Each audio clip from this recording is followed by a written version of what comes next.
This is not a success story. This is the story of what survival took from her and what it gave back.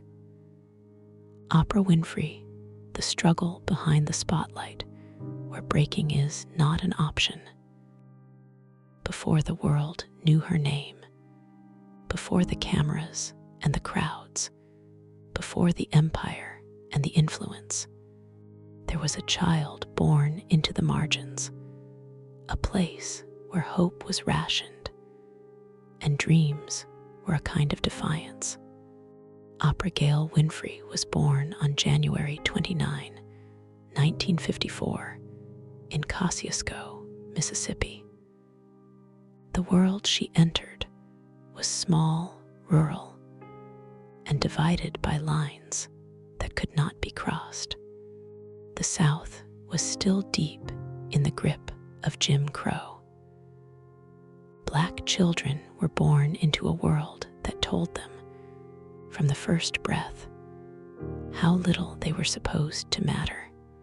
Her mother, Vernita Lee, was just a teenager, unmarried, working as a housemaid for white families. Her father, Vernon Winfrey, was a soldier stationed far away. Oprah's arrival was not celebrated with fanfare or comfort. She was born in a tiny house on a dirt road to a mother who could barely afford to feed herself, let alone a child. There was no nursery, no crib, no security. Just a baby girl wrapped in whatever rags could be found, and a world that seemed determined to keep her small. The house was more shack than home. The walls were thin, the winters cold, the summers suffocating.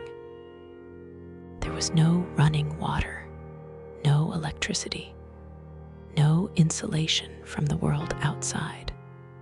The air was thick with the smell of wood smoke and poverty. The only constant was the sound of her grandmother, Hattie Mee, moving through the rooms, cooking, cleaning, praying, surviving. Hattie Mee became Oprah's first protector, her first teacher, her first example of what it meant to endure. She taught Oprah to read before she was 3, sitting her on the porch with the Bible, sounding out the words, letter by letter. In a world that wanted her silent, Hattie Mee gave her a voice. In a world that wanted her invisible, Hattie Mee made her seen. But the world outside their door was not kind. Oprah was a black child in Mississippi, and that meant she was always at risk.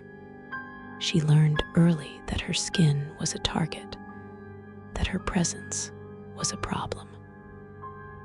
She watched her grandmother bow her head and lower her eyes when white people passed. She learned to keep quiet, to stay out of the way, to make herself small.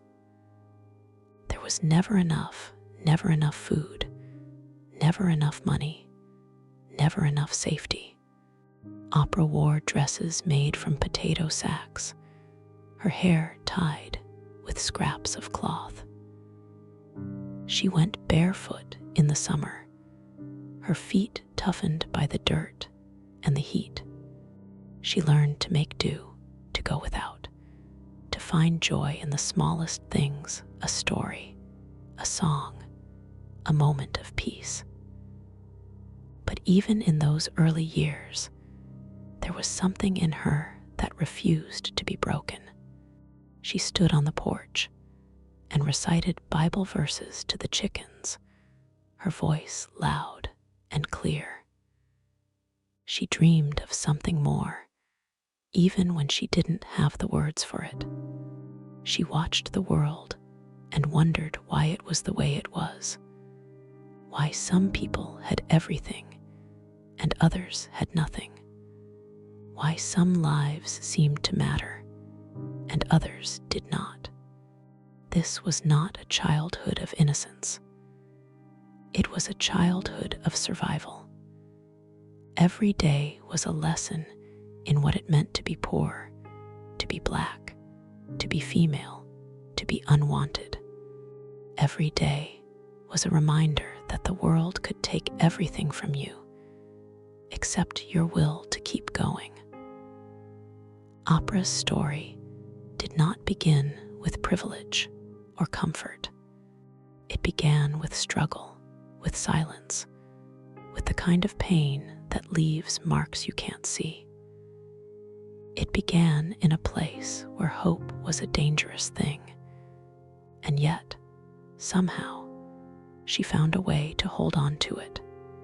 This was the beginning. The world would try to keep her small, but even then, in the dirt and the darkness, something in her was already reaching for the light. There are chapters in a life that never truly end. They echo years later, in the quietest moments, in the way a person flinches at a sound, in the way they hold their breath when the world grows still. For Oprah, childhood was not just a time of poverty. It was a time of wounds that would shape every part of her, long after the bruises faded. After those first years in Mississippi, Oprah's life became a series of moves, each one a new beginning that never felt like a rescue. Her mother, Vernita, left for Milwaukee to find work, leaving Oprah in the care of her grandmother. When Vernita finally sent for her, Oprah was 6. She boarded a bus alone, clutching a suitcase filled with hand-me-downs and hope, and traveled north to a city she'd never seen, to a mother she barely knew. Milwaukee was not the escape she'd imagined. The apartment was cramped, the neighborhood rough, the air thick with the tension of people living too close and with too little. Vernita worked long hours as a maid, cleaning other people's homes, coming home exhausted and short-tempered. Oprah was often left alone, or in the care of relatives and family friends, adults who were supposed to protect her, but who instead became the source of her deepest pain. The abuse began quietly, as it so often does. She was 9 the first time it happened. A cousin, trusted by the family, came into her room at night. He told her to keep quiet, that no one would believe her, that it was her fault. The shame was immediate, suffocating. She did not tell. She could not tell. The silence became a second skin. It did not stop with him. Over the next several years, other men and uncle, a family friend, took what they wanted from her. Each time, the world grew smaller, darker. Each time, she learned a new way to disappear inside herself. She became an expert at silence, at pretending nothing was wrong, at carrying the weight of secrets too heavy for a child to bear. School was both a refuge and a battleground. Oprah was smart, so smart that teachers noticed, so smart that other kids resented her. She read everything she could find, escaping into books, into stories where girls like her could be safe, could be loved, could be anything at all. But even at school, the shame followed her. She was the poor girl, the girl with the wrong clothes, the girl who didn't fit in. She learned to perform, to make people laugh, to distract them from the things she could not say. At home, the silence was absolute. Her mother was overwhelmed, distracted, sometimes loving, sometimes cold. There was no room for Oprah's pain, no space for her voice. She tried once to tell an adult what was happening. She was met with disbelief, with anger, with the unspoken rule that some things were better left unsaid. She learned again to keep quiet. The trauma seeped into everything. She ate to fill the emptiness, to numb the pain. She acted out, rebelled, tried to find control in a world that offered her none. She ran away more than once, sleeping on porches, in abandoned houses, anywhere that felt safer than home. Each time she was brought back, and each time the walls around her heart grew higher. There were moments when it almost broke her. Nights when she lay awake, staring at the ceiling, wondering if it would ever end. Days when she looked in the mirror and saw only shame, only damage, only the things that had been done to her. She thought about ending it more than once. The pain was that deep, the silence that complete. But even in the darkest moments, something in her refused to give up. She found small ways to fight back, to speak up in class, to win spelling bees, to make people see her for something other than her pain. She learned to use her voice, even if only in whispers. She learned to survive, not just the world, but herself. The scars of those years would never fully heal. They would shape her relationships, her sense of self, her understanding of power and vulnerability. They would haunt her, drive her, push her to build a life where no one could ever silence her again. This was the crucible. This was the fire that forged her.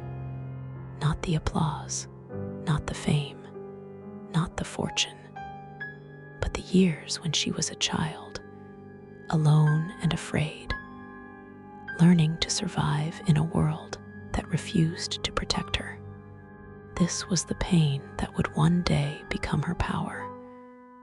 But in those years, it was just pain and silence and the desperate, unending hope that one day she would be free. There are some secrets that live in the body long after they leave the mind. For Oprah, adolescence was not a time of innocence or discovery. It was a time of consequences, of carrying the weight of other people's choices, of trying to find herself in a world that had already taken so much. By the time she was 13, Oprah was already an expert at hiding. She hid her pain, her hunger, her fear. She hid the truth about what had been done to her, the shame that clung to her skin.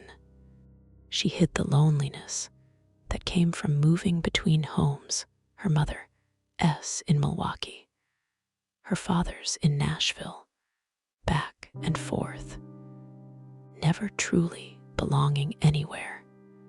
Each move was a new set of rules, a new set of expectations, a new set of ways to fail. She was desperate for love, for approval, for any sign that she mattered. She found it sometimes in the wrong places. She was 14 when she discovered she was pregnant. The news was a shock, a secret she could barely admit to herself, let alone anyone else. She was terrified of her mother's anger, of her father's disappointment, of the world's judgment. She wore baggy clothes, avoided eye contact, tried to will the truth away. The pregnancy was not the result of love. It was the result of years of abuse, of a childhood spent learning that her body was not her own. But in those months, she carried the child in silence, the secret growing heavier with every day. She was still a child herself, and yet she was expected to bear the burden of adulthood, to pay the price for things she could not control. When her mother found out, the reaction was swift and brutal. Oprah was sent away, shamed, made to feel like a failure, a disappointment, a problem to be fixed. She was sent to live with her father in Nashville, a man who believed in discipline, in rules, in the power of education to save a life. He did not know how to talk about pain, about shame, about the things that had happened to his daughter. He only knew how to demand more, to expect better, to insist that she rise above. The baby was born prematurely, a boy. He lived only a few weeks. Oprah never held him, never named him, never spoke of him for years. The loss was a wound she carried in silence, a grief that had no place in the world she was trying to build. She told herself it was for the best, that she was too young, too broken, too lost to be a mother. But the pain was real, and it lingered. This was the moment where everything could have fallen apart. The shame, the loss, the sense of being unworthy, it could have swallowed her whole. She could have disappeared, become another statistic, another black girl lost to poverty and pain. But something in her refused to let go. She went back to school. She studied harder.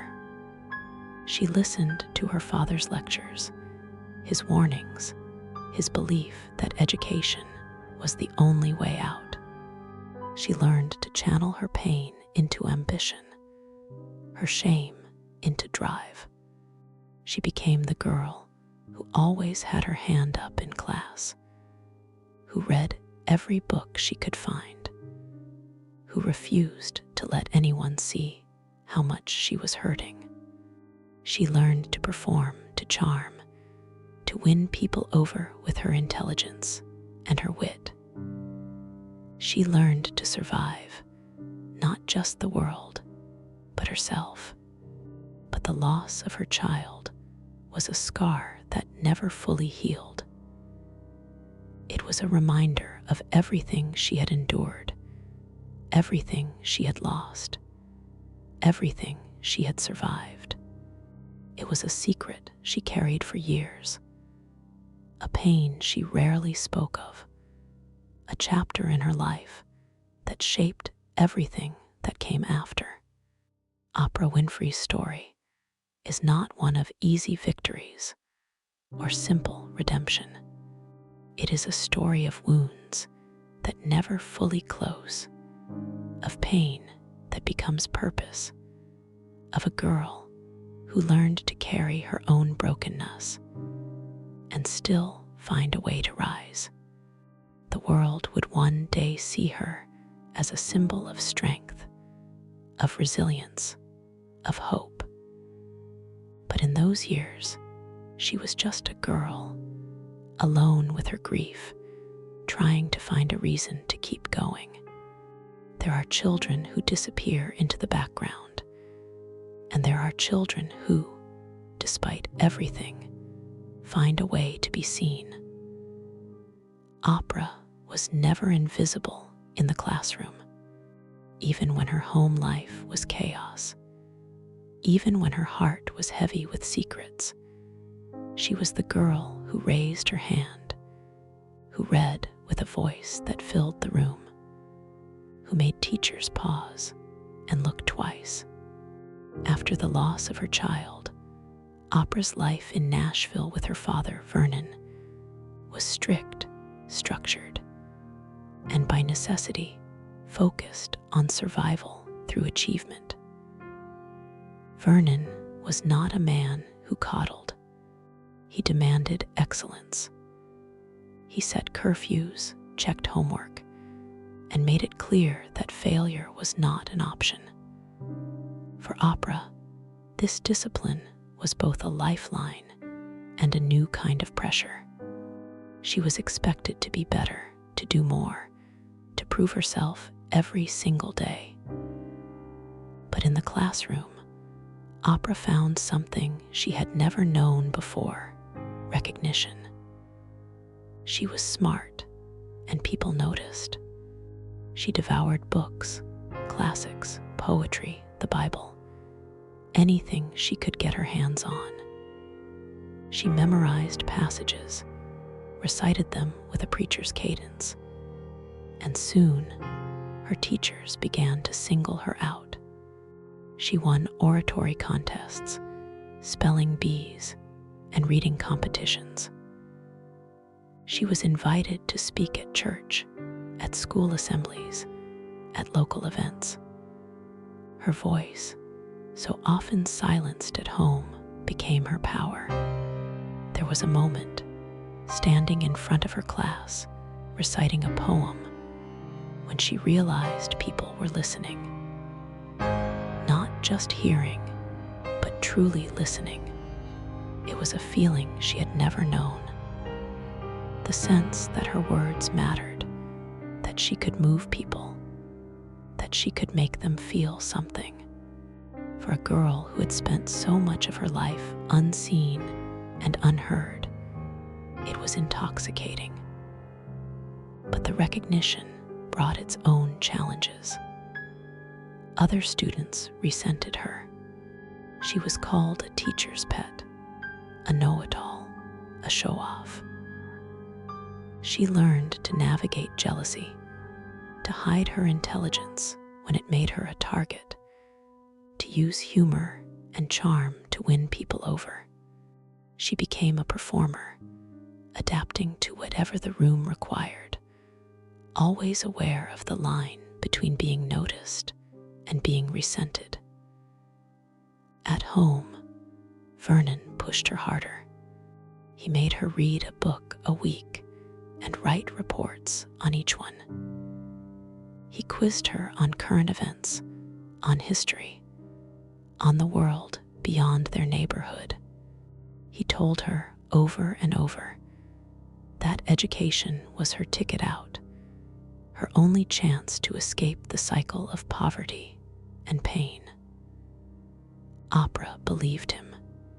She clung to her studies like a lifeline, pouring her energy into school, into reading, into becoming someone who could not be ignored.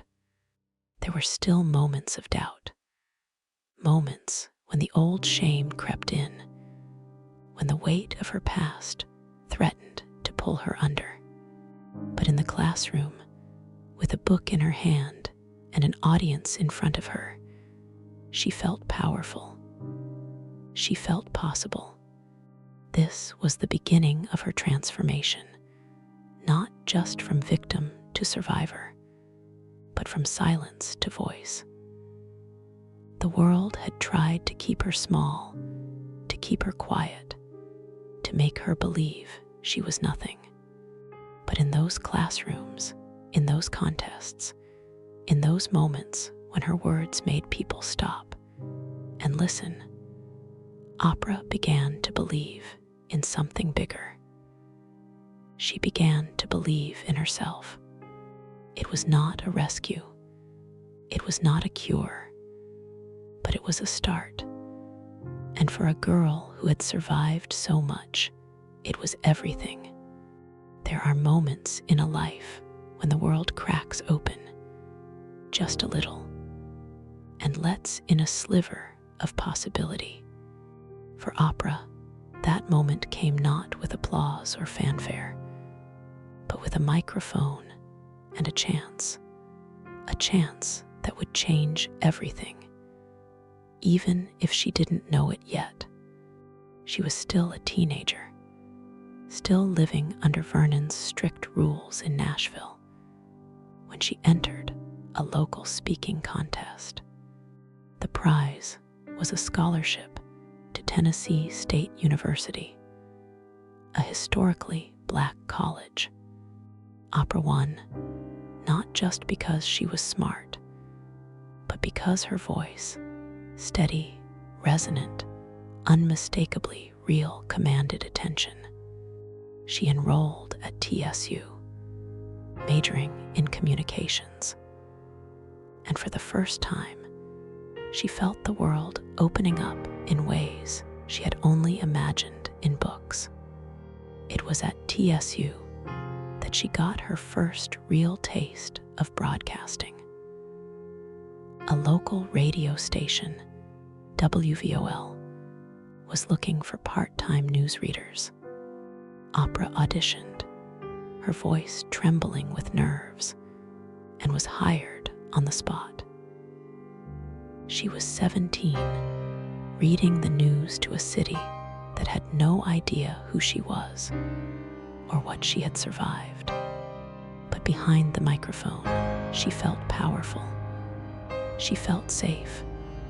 The world could not touch her there. Radio was a revelation. She learned to modulate her voice, to tell stories, to connect with people she would never see. She learned the discipline of deadlines, the pressure of live broadcasting, the thrill of being heard. For the first time, her words were not just for teachers or classmates, they were for everyone. She was still the poor black girl from Mississippi, but on the air, she was something more. But radio was only the beginning. The local CBS television affiliate, WLAC-TV, took notice of the young woman with the unforgettable voice. They offered her a job as a part-time news anchor, the first black female anchor in Nashville's history. She was 19, barely out of high school, and suddenly she was sitting behind a desk, reading the news to an entire city. It was not easy. The newsroom was a world of men, white men, mostly, who looked at her with skepticism, sometimes with open hostility. She was too young, too inexperienced, too black, too female. She made mistakes. She stumbled over words. She felt the weight of every eye on her, waiting for her to fail. The pressure was suffocating, but she kept going. She learned to hold her own, to ask questions, to push back. She learned to hide her nerves, to project confidence she didn't always feel. She learned that being first meant being alone, and that being alone meant being strong. There were moments when the old doubts crept in, when she wondered if she belonged, if she was good enough, if she would ever be more than a token, a novelty, a girl who got lucky. But there were also moments of triumph. The first time a viewer called the station to praise her, the first time a colleague treated her as an equal, the first time she looked in the mirror and saw not a victim, but a professional. Oprah's entry into radio and television was not a fairy tale. It was a battle against prejudice, against self-doubt, against the ghosts of her past. But it was also a beginning. It was the first time she saw a future that was bigger than her pain. A future where her voice could change not just her own life, but the lives of others. She was still learning, still struggling, still surviving. But now, for the first time, she was also becoming. And the world, whether it was ready or not, was starting to listen. There are battles that never make the headlines.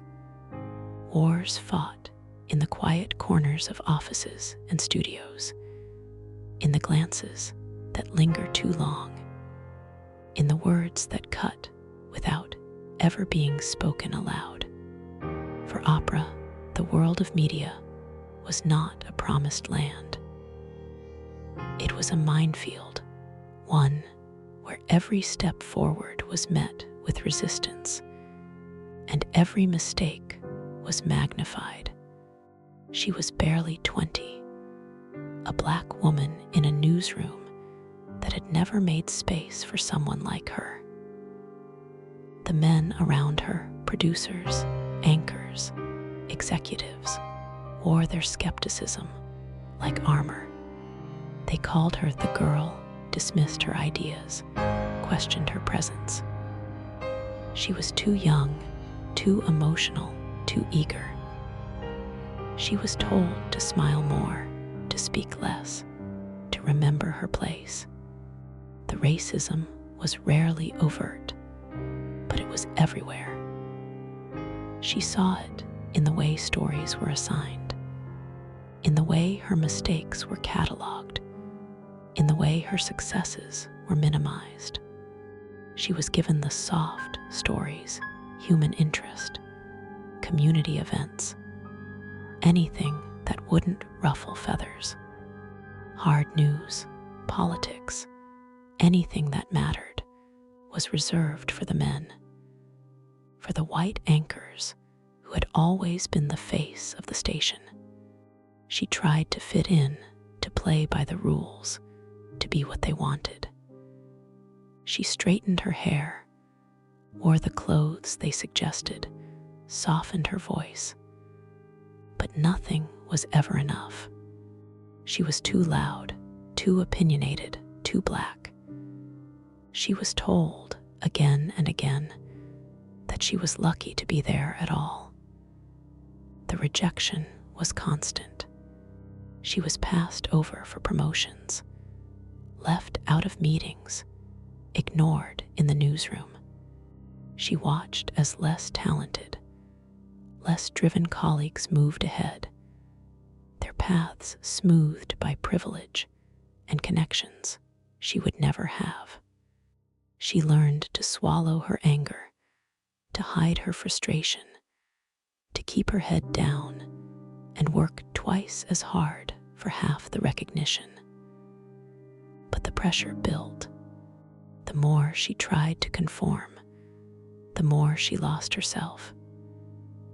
She began to resent the job, the people, the industry that had once felt like a lifeline. She questioned her own worth, her own talent, her own right to dream. The old voices returned, the ones that told her she was not enough, that she would never belong, that she was destined to fail. There were moments when she almost walked away, when the weight of rejection, of invisibility, of being constantly underestimated became too much. She thought about quitting, about finding a safer path, about disappearing before the world could push her out. But something in her refused to give in. She remembered the little girl in Mississippi, the one who had survived so much, who had learned to fight for every scrap of dignity. She remembered the pain of silence, the cost of hiding, the power of her own voice. She decided, quietly, stubbornly, to stay. She began to push back, She pitched her own stories, fought for airtime, demanded to be heard. She stopped trying to be what they wanted and started being herself. She let her hair go natural, wore the clothes that made her feel strong, spoke with the passion that had always set her apart. She made mistakes, but she owned them. She failed, but she learned. The backlash was immediate. She was called difficult, unprofessional, a troublemaker. She was warned that she was risking her career, that she was making enemies, that she would never succeed if she didn't play by the rules. But for the first time, she didn't care. She found allies, other women, other outsiders, people who saw her not as a threat, but as a pioneer. She built a small circle of support, people who encouraged her, challenged her, reminded her of her worth. She began to see her difference not as a liability, but as a strength. But the cost was real. The rejection, the isolation, the constant pressure to prove herself, it wore her down. She struggled with depression, with self-doubt, with the fear that she would never escape the box the world had built for her. She worked long hours, sacrificed friendships, put her own needs last. She was driven, but she was also exhausted. This was not the glamorous rise of a star. This was survival, day by day, in a world that was not built for her. It was a test of endurance, of will, of the ability to keep going when everything in you wants to stop. Oprah's early years in media were not a triumph. They were a crucible, a place where she was broken down, reshaped, and forced to decide who she would become. Would she be what the world wanted, or would she risk everything to be herself? She chose the harder path. She chose to fight, and in doing so, she began to build the foundation for everything that would come after, not just a career, but a life defined by resilience, by defiance, by the refusal to be silent. This was the price of entry. This was the cost of being first, and it was only the beginning. There are moments in a life when the world seems to close in, when every step forward feels like a mistake, and the weight of every past wound presses down with new, suffocating force. For Oprah Winfrey, Chicago was that moment, a city that promised everything and nearly took it all away. It was 1983. Oprah was 29, already a survivor of more than most people could imagine. She had clawed her way out of rural Mississippi, out of abuse, out of poverty, out of the silence that had nearly swallowed her whole. She had made a name for herself in Baltimore, her voice and presence undeniable, her ability to connect with people almost supernatural. But Baltimore was not enough. She wanted more. She wanted to matter, to be seen, to prove that her pain and her talent could build something lasting. Chicago was the next step. WLS-TV, the ABC affiliate, had offered her a job hosting a low-rated morning talk show called AM Chicago. It was a risk. The city was bigger, wider, colder. The stakes were higher. The show was dying, and everyone knew it. The previous host had been fired. The ratings were abysmal. The producers were desperate. They wanted something new, something different, something that might save them from irrelevance. Oprah arrived in the dead of winter, the city gray and unwelcoming. She was not what Chicago expected. She was not what television expected. She was black. She was overweight. She was emotional. She was real. She was everything the industry had been trained to reject. The first days were brutal. The staff was skeptical, the audience indifferent. The city's media elite watched her with thinly veiled contempt. She was an outsider, a curiosity, a risk that would almost certainly fail. The pressure was immediate and relentless. Every morning, she woke before dawn, her stomach twisted with anxiety, her mind racing with doubts. She rehearsed her lines, studied her guests, tried to hide the fear that she was in over her head. The show was live. There was no safety net, no second take. Every mistake was broadcast, every hesitation magnified. The producers watched her with arms crossed, waiting for her to stumble. The audience, mostly white, mostly middle class, looked at her with a mixture of curiosity and suspicion.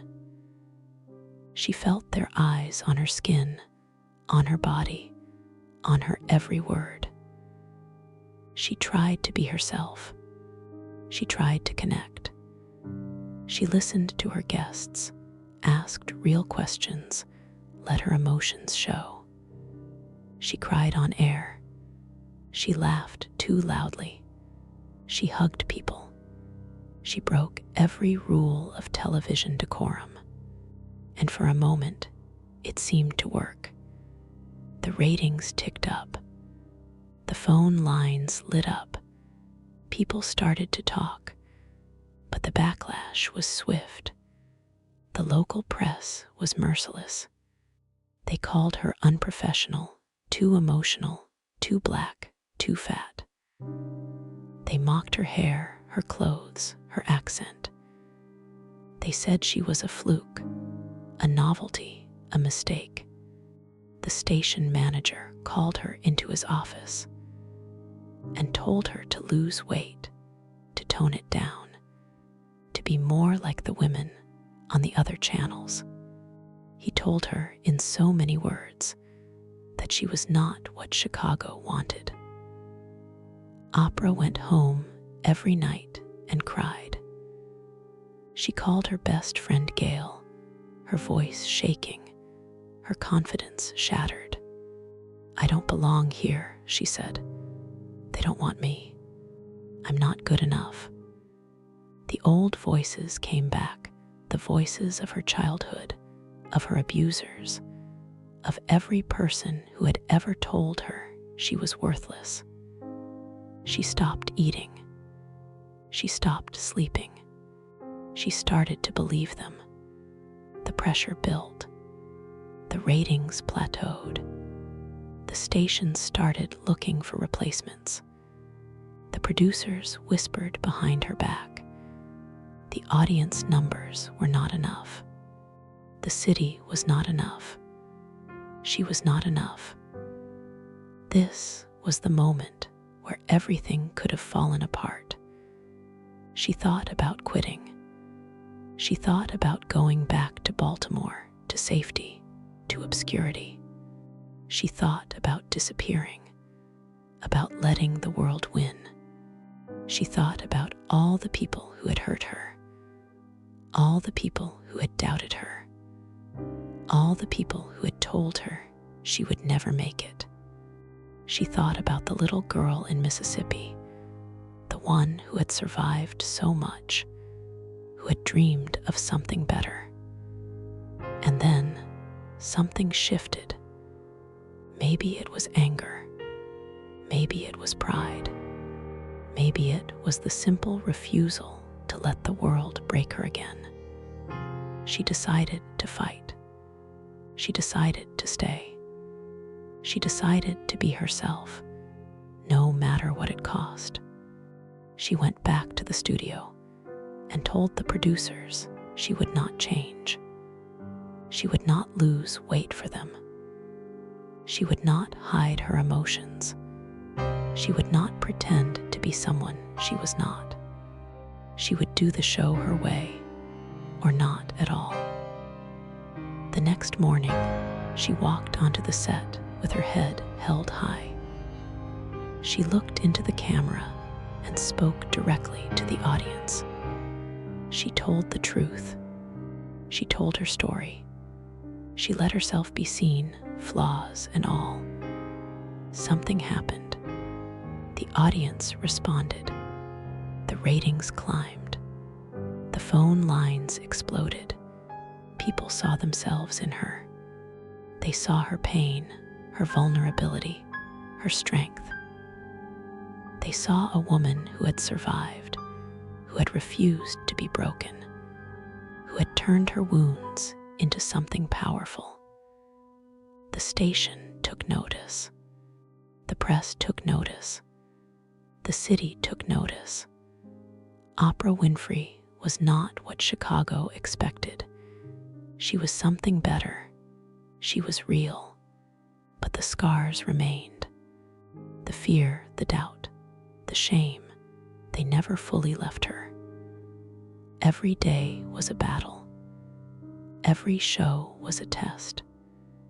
Every success was shadowed by the memory of how close she had come to losing everything. Chicago did not break her, but it came close. It forced her to choose between safety and authenticity, between silence and voice, between survival and living. She chose herself. She chose to fight. She chose to become the woman the world would one day know. But in that winter, in that city, in that studio, Oprah Winfrey learned what it meant to stand on the edge of failure and refuse to fall. She learned what it meant to survive, not just the world, but herself. And nothing would ever be the same. There are moments when a person steps into a room and, without knowing it, changes the room forever. For Oprah, that room was a television studio in Chicago. The city was cold, the stakes were high, and the show she inherited, AM Chicago, was on life support. The producers were desperate, the ratings were abysmal, and the industry was watching, waiting for her to fail. She was not what anyone expected. She was not the polished, detached host with the perfect smile and the practiced distance. She was not white, not thin, not the kind of woman who had ever been given the keys to daytime television. She was, in every way, an outsider. And yet, from the first moment she sat in the host's chair, something shifted. Oprah did not interview her guests. She listened to them. She did not perform empathy, she lived it. She asked questions that cut through the surface, that made people cry, that made them confess things they had never said out loud. She was not afraid of pain or mess or the rawness of real life. She brought her own wounds to the table, and in doing so, gave others permission to do the same. The show changed almost overnight. The ratings climbed. The phone lines lit up. People saw themselves in her guests, in the stories that were suddenly being told on daytime TV. The topics were not always comfortable: addiction, abuse, racism, shame. But Oprah did not flinch. She leaned in. She made the pain visible, and in doing so, made it bearable. The industry took notice. The format was copied, the style imitated, but no one could replicate what Oprah brought to the screen. She was not just a host, she was a witness, a confessor, a mirror. She made people feel seen, and in a world that so often ignored the broken and the hurting, that was revolutionary. But the success came with a cost. The more the show grew, the more the pressure mounted. The network wanted bigger ratings, more sensational stories, more spectacle. There were producers who pushed for tabloid drama, for conflict, for the kind of television that got people talking for all the wrong reasons. Oprah resisted. She fought for integrity, for meaning, for the kind of show that could change lives, not just fill airtime. There were battles behind the scenes, fights over content, over guests, over the soul of the show. Oprah was accused of being difficult, of caring too much, of refusing to play the game. She lost friends, made enemies, burned bridges. But she refused to compromise. She knew what it was like to be voiceless, to be invisible, to be reduced to a headline or a stereotype. She would not do that to anyone else. The show became a phenomenon. AM Chicago was renamed the Oprah Winfrey Show, and with that, she became not just a host, but a brand, a force, a cultural event. The audience grew, the accolades poured in, the money followed. But the work was never easy. Every day was a negotiation between what the world wanted and what she believed was right, between the demands of fame and the needs of her own soul. There were moments when it almost broke her. The pressure, the scrutiny, the endless need to be everything to everyone.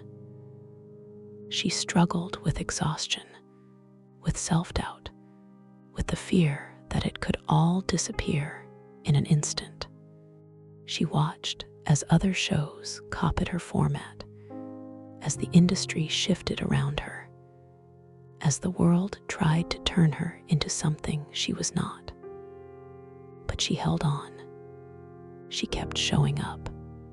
She kept telling the truth, even when it hurt. She kept making space for the stories that mattered, for the people who had never been given a voice. She turned daytime television into something it had never been: a place for healing, for honesty, for transformation. Oprah did not just reinvent talk television. She reinvented what it meant to be seen, to be heard, to matter. She took the pain of her own life and turned it into a platform for others. She made the personal public, the private universal. She changed the room, and in doing so, changed the world. But the cost was real. The work was never finished, and the pressure, the responsibility, the weight of being Oprah, those things would only grow heavier with time. Fame is a kind of hunger. It devours privacy, warps reality, and leaves a person exposed in ways they never imagined. For Oprah, the rise was The Oprah Winfrey Show was not just a hit. It was a cultural earthquake. Suddenly, she was everywhere, on billboards, in magazines, on the lips of millions. She was no longer just a woman with a story. She was a symbol, a brand, a phenomenon. And the world wanted more. But behind the applause, the interviews, the standing ovations, there was a different story, a story of exhaustion, of fear, of a woman struggling to hold on to herself as the world tried to claim her. The days blurred together. The show was a machine, demanding more and more guests, more revelations, more emotion, more spectacle. Oprah's face was on every screen, her name in every headline. She was praised for her empathy, her candor, her ability to make people feel seen. But the price of being seen was being watched, always, everywhere, by everyone. She could not go to the grocery store without being mobbed. She could not eat in a restaurant without whispers, stares, requests for autographs. Strangers felt entitled to her time, her story, her body. They told her their secrets, their pain, their dreams, as if she belonged to them. And in a way, she did. She had built her career on connection, on intimacy, on the promise that she was just like everyone else. But now, she was not. She was Oprah. And Oprah was not allowed to be ordinary. The pressure was relentless. Every episode was a test, every interview a risk. The ratings had to stay high. The stories had to be bigger, more shocking, more raw. Producers pushed for more pain, more confession, more spectacle. Oprah fought to keep the show honest, to protect her guests, to protect herself. But the line between authenticity and performance grew thin. She began to wonder where the show ended, and she began. There were days when she felt like a fraud, days when she smiled for the cameras, and then cried alone in her dressing room. Days when the applause felt hollow, when the praise felt like a trap. She was surrounded by people, but she had never felt more alone. The world saw her as strong, unbreakable, a beacon of hope. But inside, she was tired. She was scared. She was losing herself. The money, the fame, the power, they were supposed to make it easier. But they only made it harder. Every decision was scrutinized. Every mistake was magnified. Every rumor, every headline, every whisper became a weight she had to carry. She was accused of being too powerful, too rich, too ambitious. She was accused of selling out, of exploiting pain, of caring too much, of not caring enough. She could not win. Her body became a battleground. The tabloids obsessed over her weight, her hair, her clothes. They called her fat, ugly, unlovable. They dissected her relationships, her friendships, her choices. She tried to ignore it, to rise above it, but the words cut deep. The old wounds reopened. The shame returned. She worked harder. She gave more. She tried to be everything to everyone. But the more she gave, the less she had left for herself. She stopped sleeping. She stopped eating. She stopped feeling. She became a machine, a product, a brand. She lost touch with her friends, with her family, with the parts of herself that were not for public consumption. There were moments when she thought about walking away, moments when the pain was too much, when the loneliness was too sharp, when the cost of being Oprah felt too high. She wondered if she could ever go back to the girl who read on the porch in Mississippi, back to the woman who found her voice in a Nashville radio booth, back to a life that was her own. But there was no going back. The world would not let her. She had become something bigger than herself, something she could not control. She was a symbol, a savior, a target. She was Oprah. This was the moment where everything could have fallen apart. The fame, the pressure, the loss of self, it could have destroyed her. It almost did. But even as she stood on the edge, looking into the abyss, something in her refused to let go. She remembered the pain, the silence, the struggle. She remembered what it meant to survive. But survival was not the same as living. And in those years, at the height of her fame, Oprah Winfrey was surviving. Barely. There are wounds that never fully close. And for Oprah, the wounds of childhood, poverty, abuse, shame never truly left her. They lived in her body, in her mind, in the way she saw herself in the mirror, and in the way she moved through the world. Fame had given her power, but it had also given her a new kind of scrutiny, a new kind of pain. The world watched her, judged her, measured her worth in pounds and inches and headlines. The battle with her body was relentless. From the earliest days of her career, Oprah's weight was a public obsession. Tabloids ran cruel stories, dissecting every fluctuation, every diet, every failure.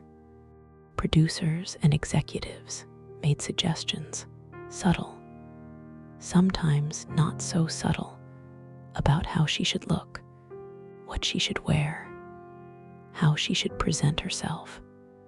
She was told again and again that her body was a problem to be solved, a flaw to be fixed. She tried everything: diets, exercise, fasting, pills. She lost weight, gained it back, lost it again. Each time the world watched, waiting for her to fail. Each time the shame grew heavier.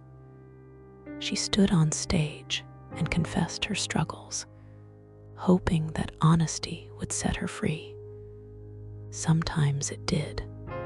Sometimes it only made the pain sharper. But the battle was never just about food. It was about control, about worth, about the old belief that she was not enough. The more successful she became, the more the old voices whispered, "You're still that poor girl from Mississippi. You're still the girl who was hurt, who was used, who was never safe."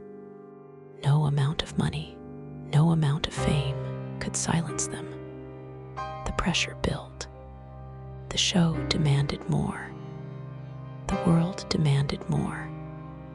Oprah gave everything she had, but inside, she was unraveling.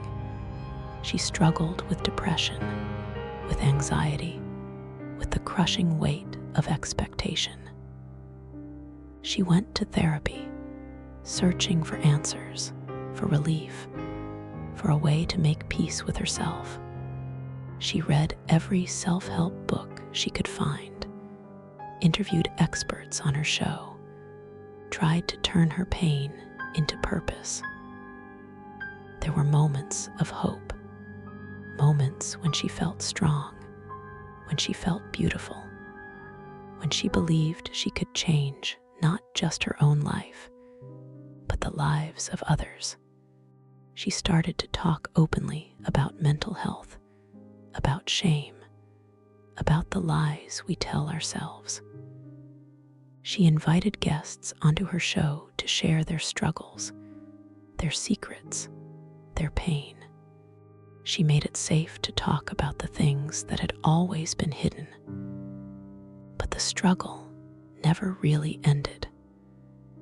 There were days when she woke up and could not face the world, days when she looked in the mirror and saw only failure, days when the old shame threatened to swallow her whole. She kept going because she had to, because the world expected her to, because she did not know how to stop. The cost was high. Relationships suffered. Friendships faded. She became more isolated, more guarded, more alone. The show was her refuge, her therapy, her way of making sense of the chaos inside.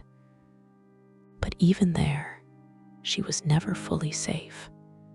The cameras were always rolling. The world was always watching. This was not the story the world wanted to hear. They wanted triumph, transformation, a happy ending. But Oprah's truth was messier, harder, more human. She was a woman at war with herself, fighting every day to believe that she was enough, that she was worthy, that she could be loved. She did not always win, but she never stopped fighting. And in that fight, she gave millions of others permission to fight too, to speak their truth, to face their pain, to believe, even for a moment, that healing was possible. Oprah's battle with her body, her mind, her self-image was never just about her. It was about all of us, the parts we hide, the wounds we carry, the hope that we can be more than what the world tells us we are. It was a battle she would fight for the rest of her life, but in fighting it, she changed the world. There is a myth that success brings safety, that once you reach the top, the world can no longer touch you. But for Oprah, the summit was never a place to rest. It was a place to risk everything again. By the late 2000s, Oprah Winfrey was more than a talk show host. She was an institution, a billionaire, a cultural force. She could have stayed there in the comfort of her empire, letting the machine she'd built run on autopilot. But comfort had never been her home. She wanted more. She wanted to create something that would outlast her, something that would give others the power to tell their own stories. She wanted to build a network, a place where voices like hers, voices that had been silenced and ignored, could finally be heard. The idea was bold. The risk was enormous. The Oprah Winfrey Network, OWN, would be her legacy, her next act, her greatest gamble. She poured her money, her reputation, her very identity into it. She left the safety of her show, the routine that had defined her for decades, and stepped into the unknown. From the beginning, nothing went as planned. The launch was rocky. The ratings were disappointing.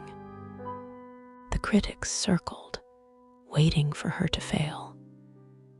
The media, once eager to praise her, now questioned her judgment, her relevance, her ability to lead. The headlines were brutal. Oprah's network flounders. Is this the end of Oprah's reign? The world that had once cheered her on now seemed to relish the possibility of her collapse. Behind the scenes, the pressure was suffocating. Oprah was used to being in control, to trusting her instincts, to making decisions that turned to gold. But television was changing. The audience was changing. The rules were different. She was no longer the underdog. She was the establishment, and the world was eager to see her stumble. She worked harder than ever, throwing herself into every detail: programming, marketing, hiring, firing.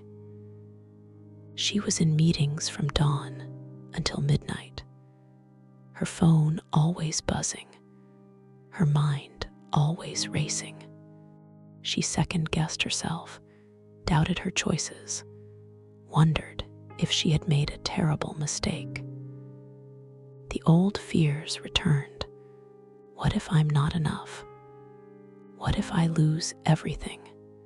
What if the world was right about me all along? The failures were public and painful. Shows were canceled.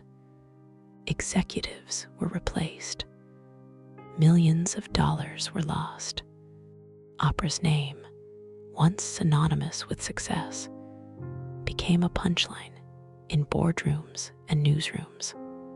She felt the sting of betrayal, the loneliness of leadership, the terror of watching everything she had built begin to crumble. But she refused to give up. She remembered the girl who had survived Mississippi, the teenager who had survived abuse and loss, the woman who had survived the glare of fame.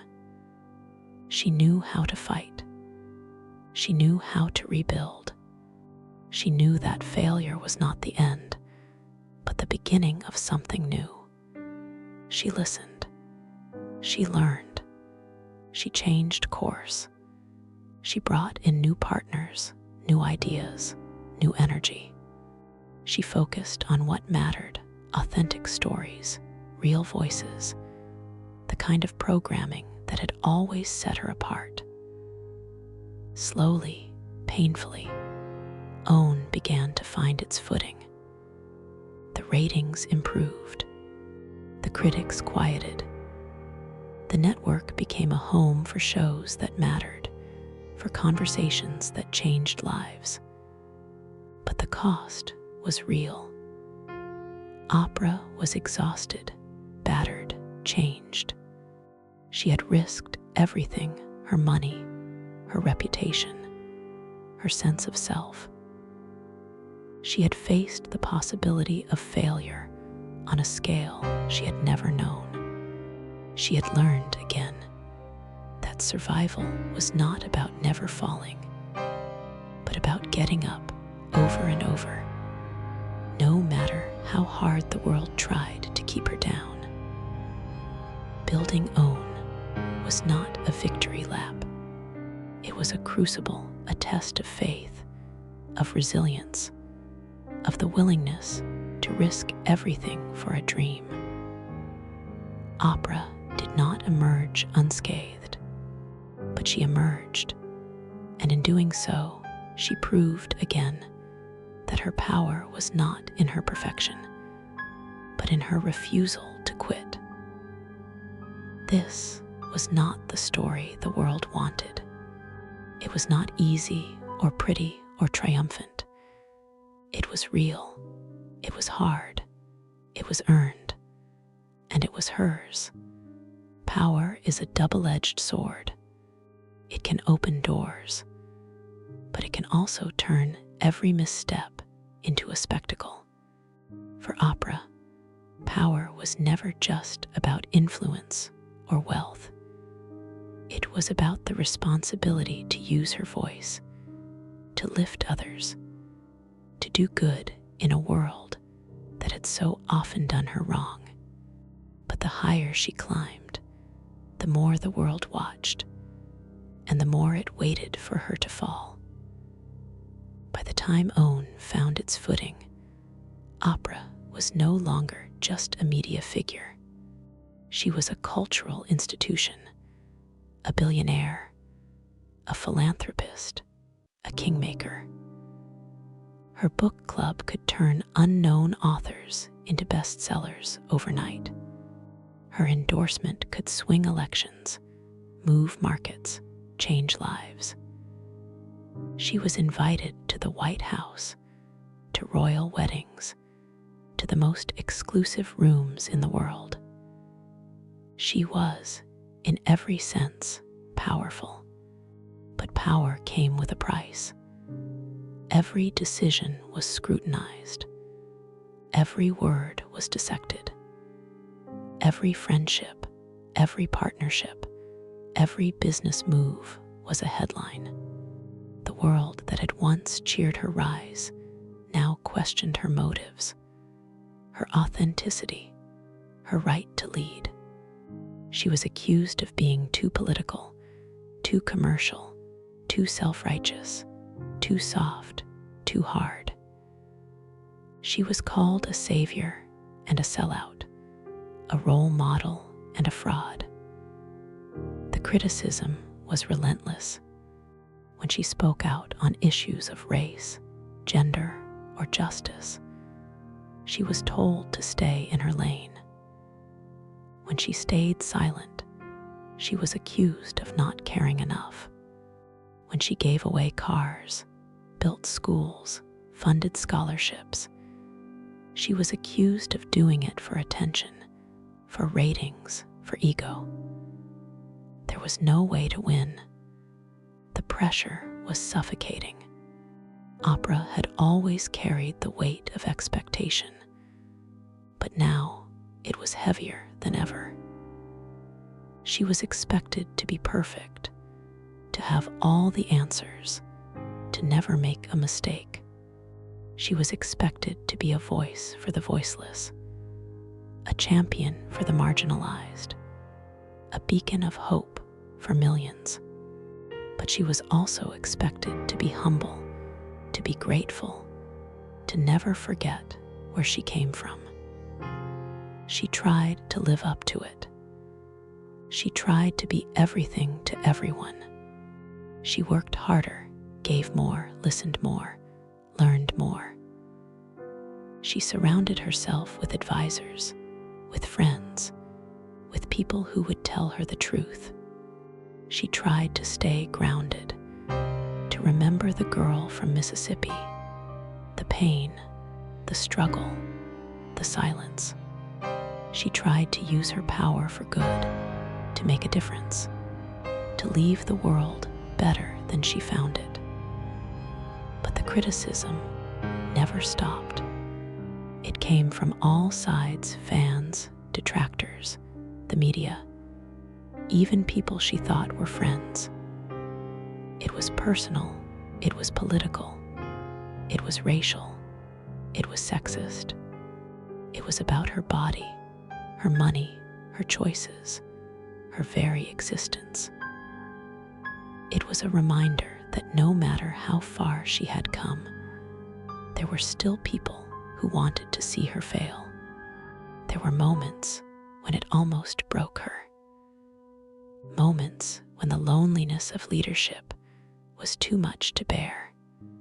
Moments when she questioned whether it was worth it, whether she could keep going, whether she could keep carrying the weight of so many expectations. But she kept going. She kept showing up.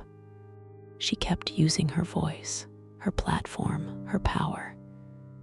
She made mistakes, and she owned them.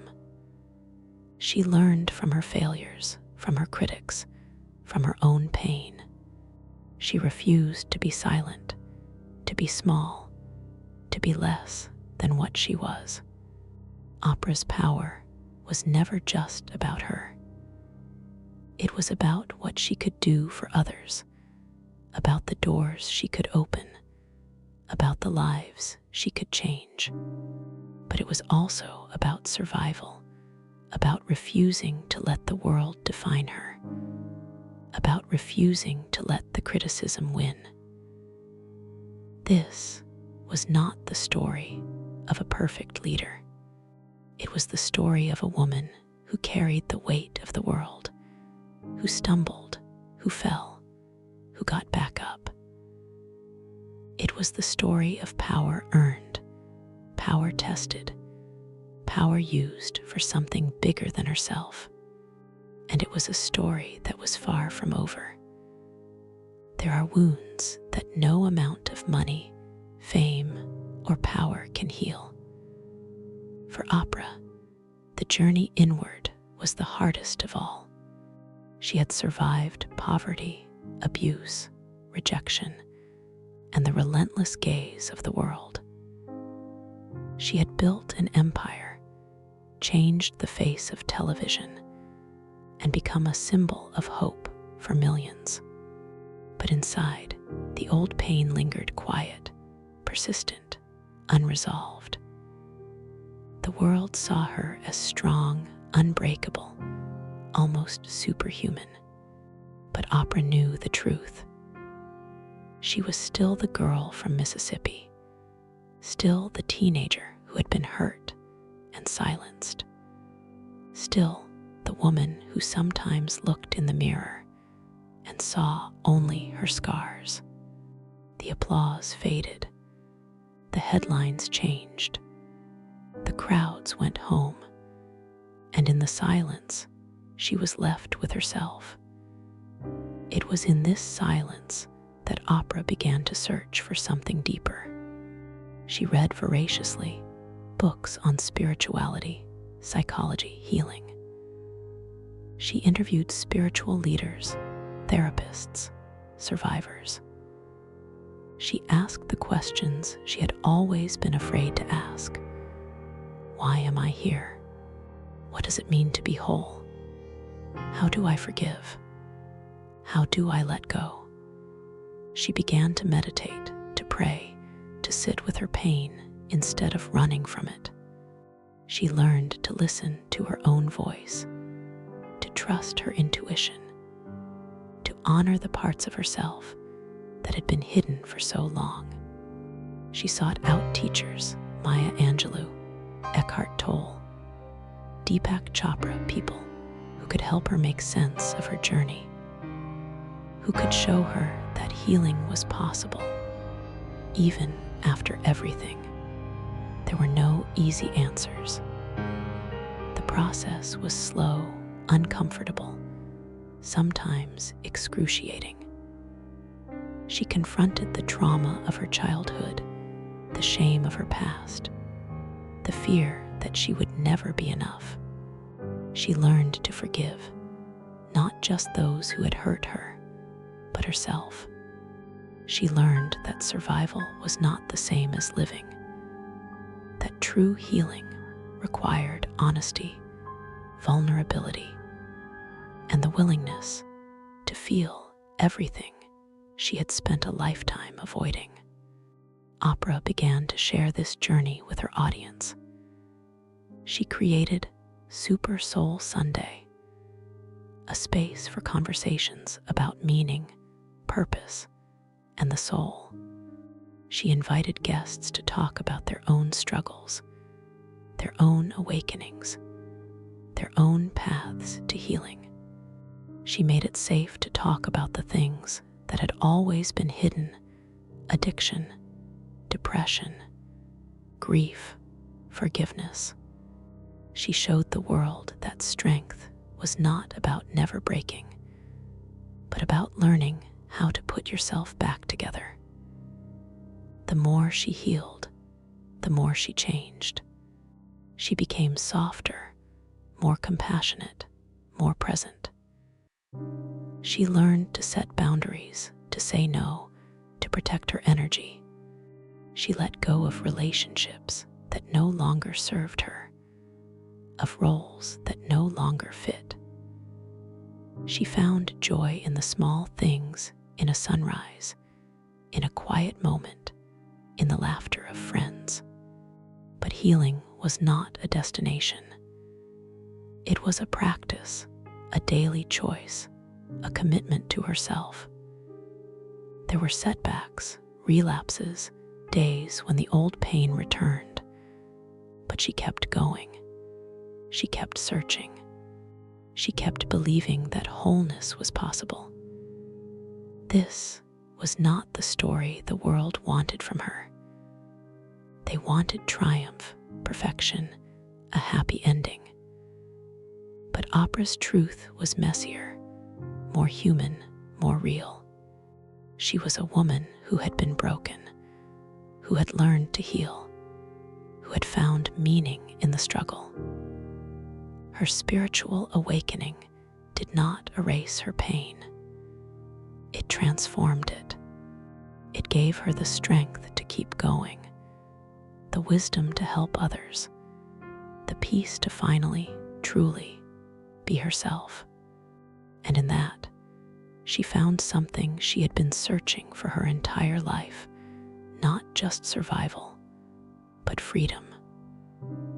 Legacy is not built in a single moment. It is shaped in the quiet aftermath of struggle, in the choices made when no one is watching, in the lives touched by a story that refuses to be silenced. For Oprah, legacy was never about the numbers, ratings, dollars, magazine covers. It was about the impact, the ripple effect, the way her pain and her triumphs could open doors for others. By the time she reached her 60s, Oprah Winfrey was more than a media mogul. She was a living symbol of what was possible, and also of what it cost. She had built schools in South Africa, funded scholarships for thousands, and used her platform to launch the careers of writers, actors, and activists who might otherwise have gone unheard. She had changed the way America talked about trauma, about race, about forgiveness, about what it means to be seen. But legacy is not just about what you give. It's about what you leave behind in the hearts of others. Oprah's influence was everywhere, on the bookshelves of millions, in the language of self-help and self-acceptance, in the quiet courage of people who saw themselves in her story and dared to hope for more. She had made it possible for Black women to dream bigger, for survivors to speak out, for the world to see vulnerability as a kind of strength. Yet, the weight of legacy was heavy. She felt it in every letter from a viewer who said her show had saved their life, in every young woman who looked to her for guidance, in every critic who questioned her motives or her methods. She knew that her story was not just her own. It belonged to everyone who had ever felt invisible, broken, or unworthy. There were moments of pride, standing in the school she built for girls who reminded her of herself, watching a former guest find healing, seeing her name become shorthand for possibility. But there were also moments of doubt. Had she done enough? Had she used her power wisely? Had she truly changed anything? Or had she just become another part of the machine? She wrestled with these questions, sometimes in public, often in private. She knew that legacy was not a guarantee.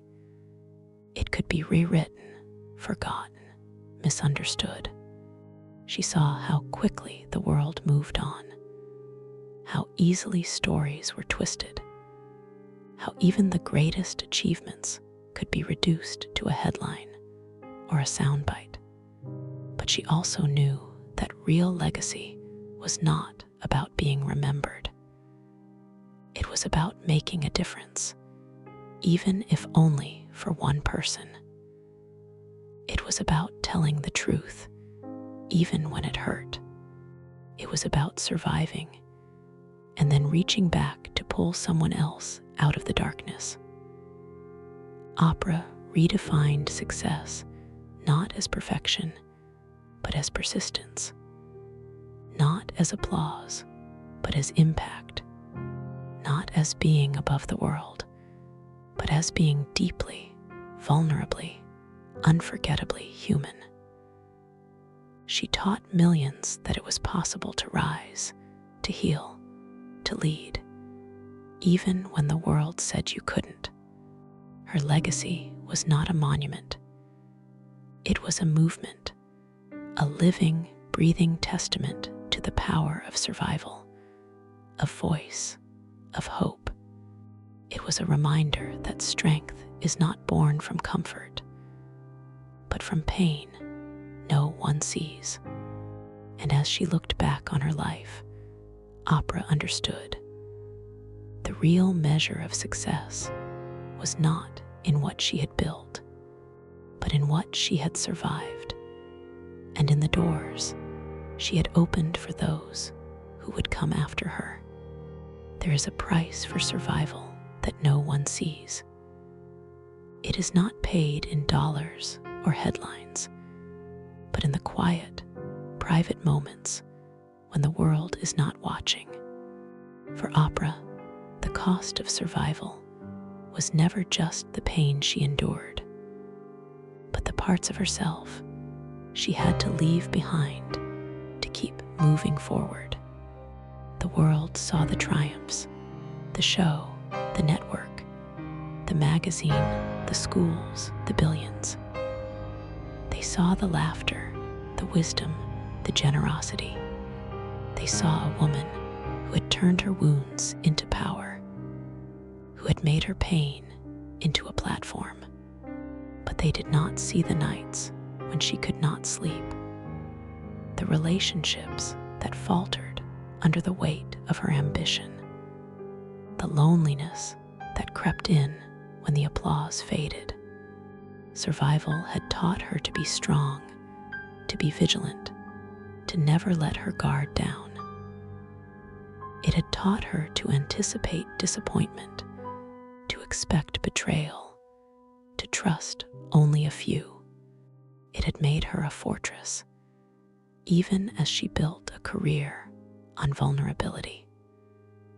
She learned to keep secrets, to hold her own pain close, to give the world only what she chose to share.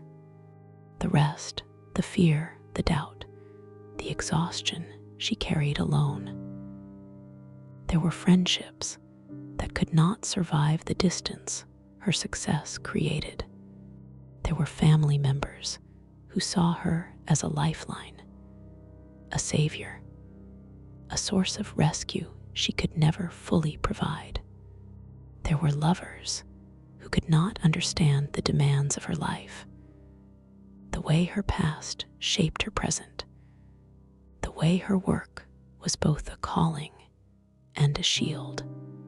There were moments when she wondered if she would ever truly belong to anyone, or if the cost of being Oprah was to always be a little bit apart.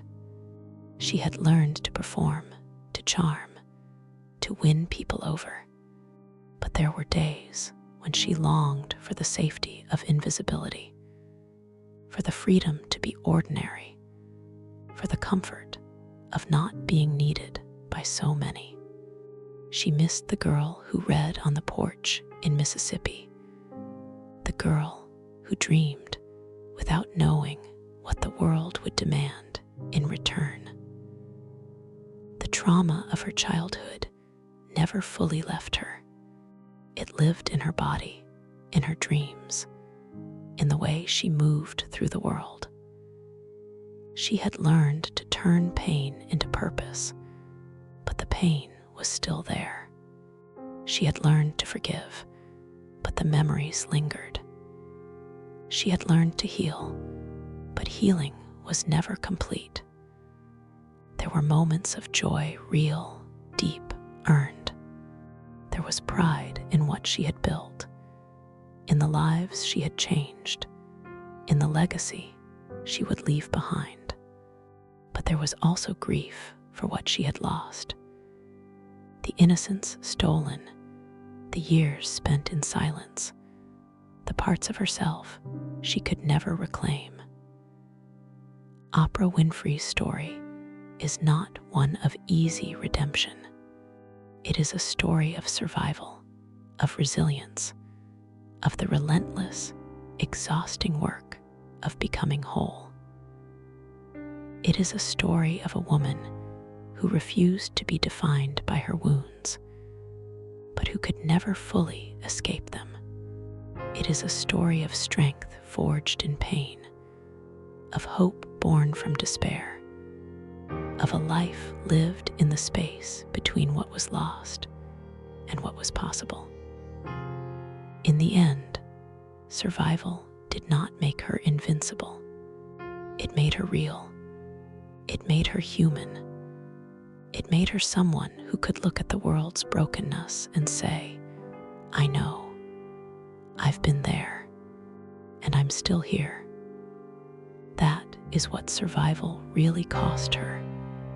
The comfort of forgetting, the ease of belonging, the safety of silence. But it also gave her something rare, a voice that could not be silenced, a legacy that could not be erased, and a life that, for all its pain, was truly, deeply her own.